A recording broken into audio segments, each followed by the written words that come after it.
వివరాలు చూద్దాం. ఏపీ తెలంగాణలో హోర్డింగ్స్, బ్యానర్లు, కటౌట్లు తొలగించాలని అధికారులను హైకోర్టు ఆదేశించింది. న్యాయవాది ఎంఎస్ఎన్ ప్రసాద్ దాఖలు చేసిన పిటిషన్ను విచారణకు స్వీకరించిన హైకోర్టు ఈ ఆదేశాలు జారీ చేసింది. విచారణను జనవరి చివరి వారానికి వాయిదా వేసింది. దీనిపై పూర్తి వివరాలు మా కరెస్పాండెంట్ రాజేష్ అడిగి తెలుసుకుందాం. రాజేష్, హోర్డింగ్స్, బ్యానర్లపై కోర్టు ఏమంటోంది? ప్రధాన కూడళ్లలో విగ్రహాలపై కూడా కోర్టు ఏమైనా ఆదేశాలు ఇవ్వడం జరిగిందా?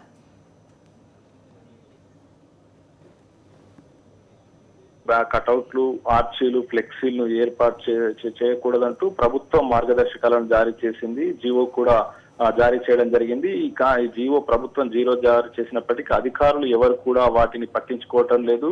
బహిరంగ ప్రదేశాల్లో ఎక్కడికక్కడ విగ్రహాలు, బ్యానర్లు, కటౌట్లను ఏర్పాటు చేస్తున్నారు. దీనివల్ల ప్రజలు అసౌకర్యానికి గురవుతున్నారంటూ న్యాయవాది ఎంఎస్ఎన్ ప్రసాద్ పిటిషన్ దాఖలు చేయడం జరిగింది. ఇవాళ ఈ పిటిషన్ ను హైకోర్టు ప్రధాన న్యాయమూర్తి విచారణకు స్వీకరించారు. అసలు ఇప్పటి వరకు ప్రభుత్వం ఏ చర్యలు తీసుకుందో ఏంటో తెలపాలంటూ ఆయా రాష్ట్ర డీజీపీలు, కలెక్టర్లు, మున్సిపల్ అధికారులకు ఆదేశాలు జారీ చేసింది. ఇలాంటి ఇరు రాష్ట్రాలకు చెందినటువంటి అధికారులు చర్యలు తీసుకోవాలని కూడా తన ఉత్తర్వులో స్పష్టం చేయడం జరిగింది.